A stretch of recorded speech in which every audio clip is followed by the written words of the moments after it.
Assalamualaikum warahmatullahi wabarakatuh. Selamat jumpa saudara, para mahasiswa, para ekonom yang muslim, dan para pelaku bisnis yang berbasis syariah. Selamat mengikuti sosialisasi ekonomi syariah. Pada kesempatan ini kita akan melihat perbedaan yang kedua daripada perbedaan sistem bagi hasil dengan sistem bunga yang berlaku di lembaga perbankan. Perbedaan kedua terletak pada penetapan besaran persentase. Barometer penetapan persentase bunga itu terletak pada besarnya utang nasabah atau pinjaman dengan tujuan agar selalu beruntung. Sedangkan penetapan bagi hasil itu memiliki tolak ukur berupa keuntungan dari usaha mudarib yang mendapat pembiayaan dari bank syariah. Mudarib itu adalah orang yang mengelola dana. Orang yang mendapat pinjaman dari bank itu disebut dengan mudarib. Sedangkan sahibul mal adalah orang yang memberi dana atau pemilik modal. Bisa juga disebut dengan bank pengelola pembiayaan gitu. Nah, dasar penetapannya ya tergantung kepada besarnya untung dan rugi. Ya. Itu yang kedua. Kemudian kita lihat dari sistem pembayaran. Sistem pembayaran bunga dan bagi hasil itu juga berbeda. Untuk produk perbankan yang menerapkan nisbah bagi hasil, sistem pembayaran bagi hasilnya bergantung kepada untung proyek atau usaha yang dijalankan oleh mudarib yang mendapat pembiayaan dari bank syariah. Apabila usaha tersebut mengalami kerugian, maka resiko kerugian tersebut akan ditanggung oleh kedua belah pihak. Sahibul mal mengalami kerugian modal, sedangkan mudarib mengalami kerugian usaha. Begitu juga sebaliknya. Bila keuntungan usaha itu besar, maka kedua belah pihak juga akan mendapat untung yang besar.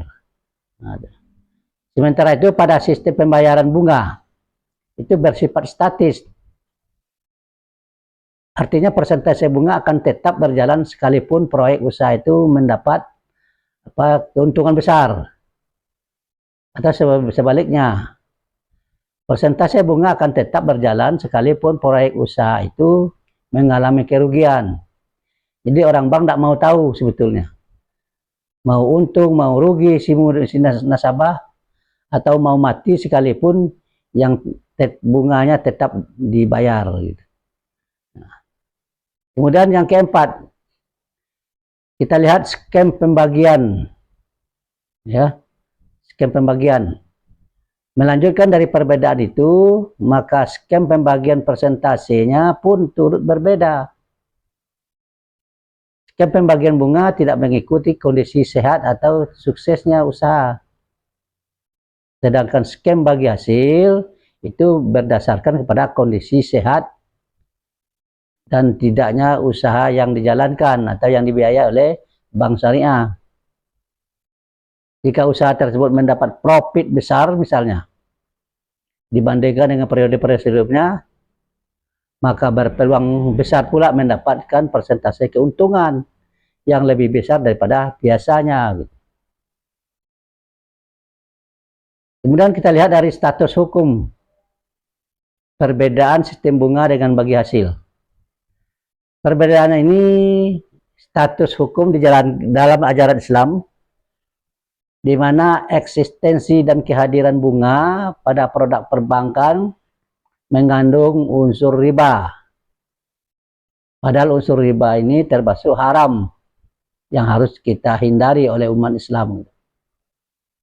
Oleh karena itu banyak sekali masyarakat muslim di Indonesia ini yang akhirnya beralih dari produk perbankan konvensional yang menerapkan sistem bunga atau yang terkesan dengan sistem ribawi beralih kepada produk perbankan syariah yang menerapkan sistem bagi hasil gitu. Nah, saudara-saudara, semoga perbedaan sistem bunga dengan sistem bagi hasil ini dapat kita pahami dan semoga kita akan tetap berjaya di masa yang akan datang. Selamat mengikuti video berikutnya. Kama Sayati. Assalamualaikum warahmatullahi wabarakatuh.